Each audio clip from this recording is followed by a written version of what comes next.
Good day everyone, my name is Kurt Aquino from Long Reach, Philippines, from Team Blaze Infinite. Gusto ko sa inyo share right now yung aming frontline product which is the napkin. Bakit napkin? Number one, pagdating sa business, kailangan may market ka.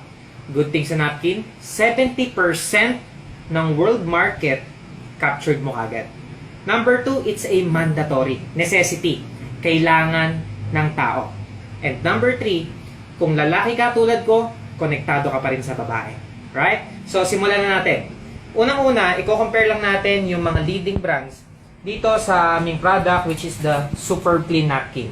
Right? So, alam naman natin, ang whole packaging ng mga leading brands is plastic. Pag binuksan mo, di mo na siya maisasara.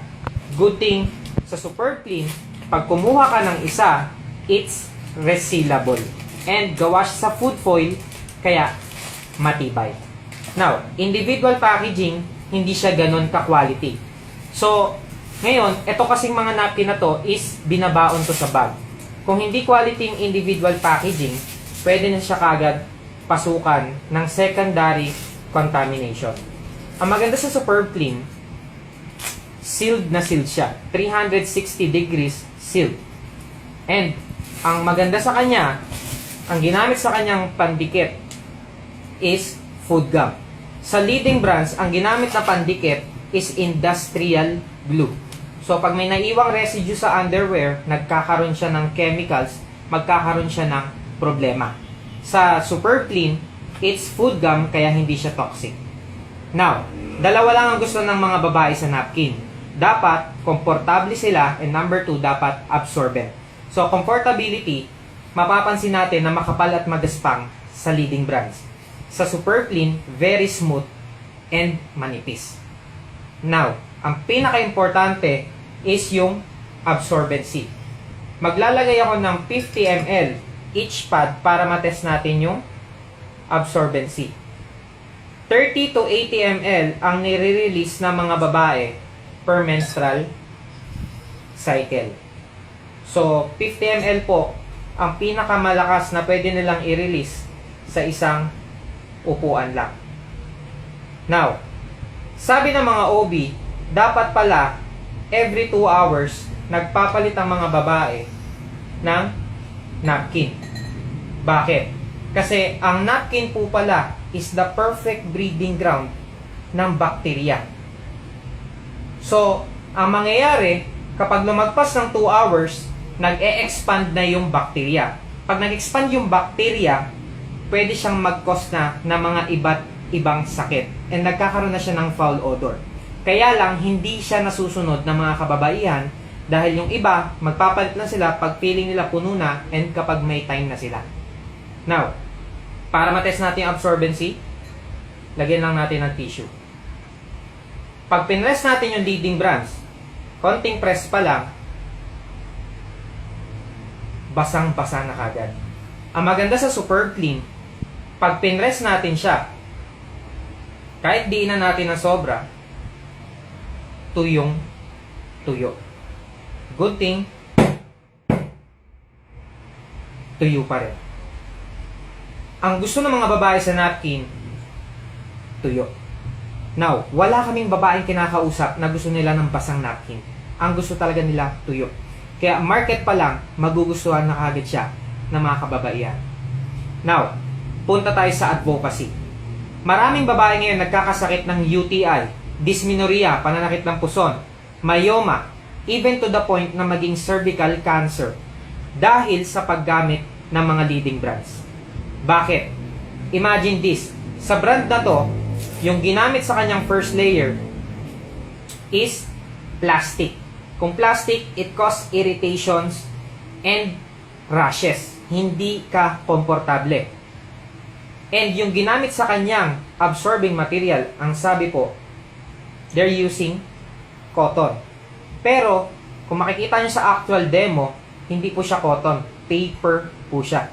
Right? So, talagang galing siya sa basura. Recycled paper.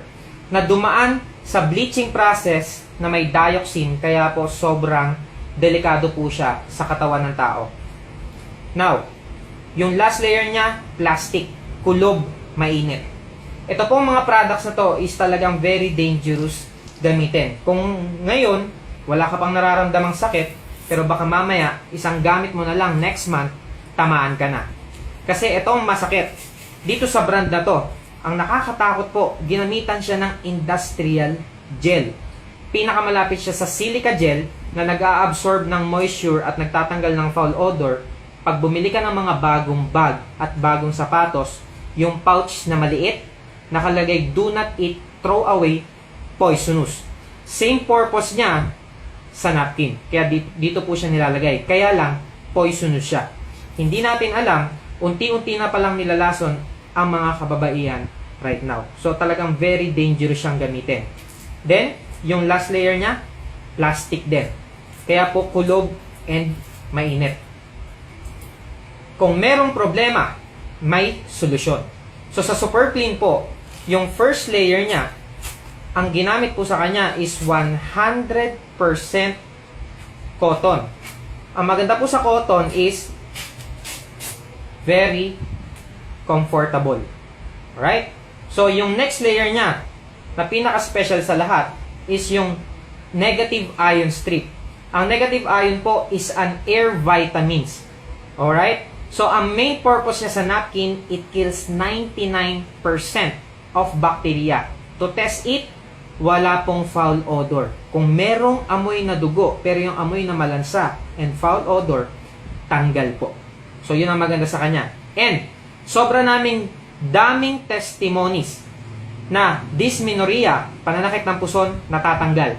UTI, gumagaling. Myoma, natatanggal. Dahil po sa negative ion strip na to.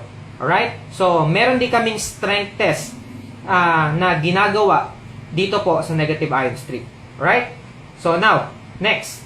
Yung ginamit po sa kanya na next layer is, mapapansin nyo, talagang cotton. Magkabila. Then, meron siyang strip dito at saka rito sa ilalim na tinatawag naming one-way strip. Na pag pumasok yung tubig sa loob, hindi na siya umaangat palabas. Kaya kahit anong gawin palo, tuyo pa rin. Then, yung ginamit sa kanyang gel is the highest form of gel available from Japan. Food gel po siya. Kaya po yung napkin natin, may expiration date. So, hindi po siya toxic. Right? So, kung matatandaan nyo, nilagyan ko na po ng 50 ml yung material. Meron pa kayo nakikita tubig, ilalagay ko siya.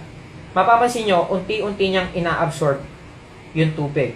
Kasi this material can absorb up to 250 ml. Ibig sabihin, ang babae mas makakatipid. Kasi yung isang pirasong napkin namin, ang katumbas po ay 5 pirasong ordinaryong napkin sa labas. Good thing, yung napkin po natin, tuyong-tuyo, walang tagos, walang foul odor, iwas ka pa sa sakit. Right? Now, yung last layer niya is yung tinatawag naming breathable layer. So sa breathable layer po, the air can pass through but the liquid cannot. Ibig sabihin, hindi siya kulob and hindi ka tatagusan. Okay? So actually, tapos na po yung pinaka-demonstration. For more information, kontakin mo lang yung taong nagbigay sa'yo ng video na to. And you can message to our page. Alright? So, thank you for watching. God bless you.